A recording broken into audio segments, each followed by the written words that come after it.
There are good marriages and there are bad marriages, but some marriages are a crime, literally. It's called marriage fraud, and it involves a foreign national paying a U.S. citizen to marry them in exchange for permission to stay in the country and a chance at receiving citizenship.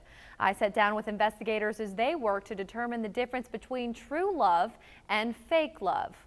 The sun, the sand, and the ocean. There's an attraction. They fall in love, with the area and the United States and want to prolong their stay here. First comes love, then comes marriage fraud is someone engaging in a marriage to obtain their immigration status. Supervisor Special Agent Adam Parks with Homeland Security says if you walk down this aisle for the wrong reason, you could end up walking down this aisle.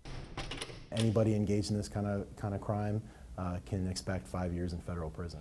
And up to $250,000 in fines. Parks says the crime may seem harmless, but it puts the entire country at risk. A terrorist only needs one chance, a criminal only needs one chance, and if a U.S. citizen is willing to sell their love, their fake love to someone to stay here in the country, then that's a very dangerous scenario for us. So Parks says HSI does everything it can to stop marriage fraud and prosecute the individuals involved. He says many of their investigations take place right here. We've had almost 80 different people indicted and arrested in the Low Country and in the Grand Strand.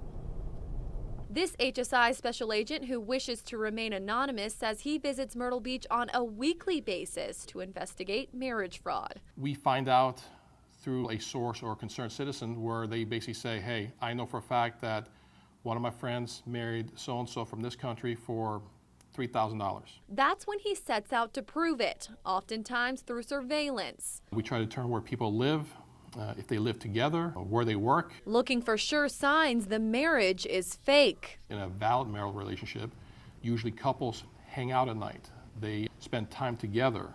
Phone records, you would imagine that they call each other. In one operation called True Lies, he uncovered 28 people involved in marriage fraud. All had ties within the Grand Strand and PD. At the center of the conspiracy was a husband and wife from Bulgaria, Krasimir and Mariana Simonov. In addition to being in fraudulent marriages themselves, the couple recruited and paid U.S. citizens to enter marriages with other Bulgarians. In this recorded phone call, the agent uses a source to catch the duo in the act. The source speaks to Mariana, or Mary, posing as an American, looking for a quick way to make money. You're paying for that, and what you're supposed to do, just, go and marry the guy. And after that, you can live whatever you want. You can live, continue to live your life. You're going to live his life. After exposing the Simonovs, the agent was able to connect the dots and divulge 13 marriages and 2 assistants.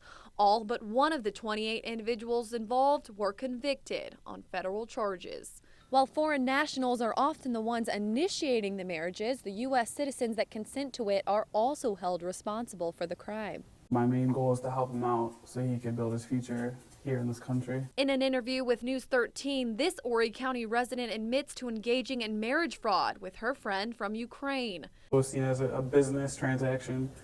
You get married, you get money.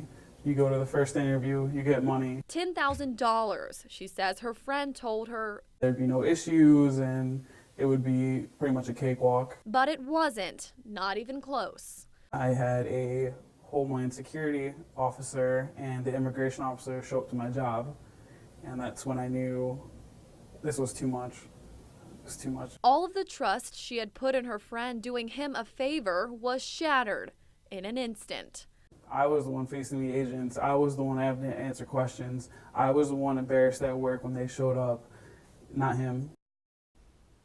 Agent Park says many may think of marriage fraud as a victimless crime, when in fact, the victim is the United States of America. He says it's important U.S. citizens understand the dangers in marriage fraud because they're the only ones that can put a stop to it. Reporting in the studio, Brennan McDavid, News 13.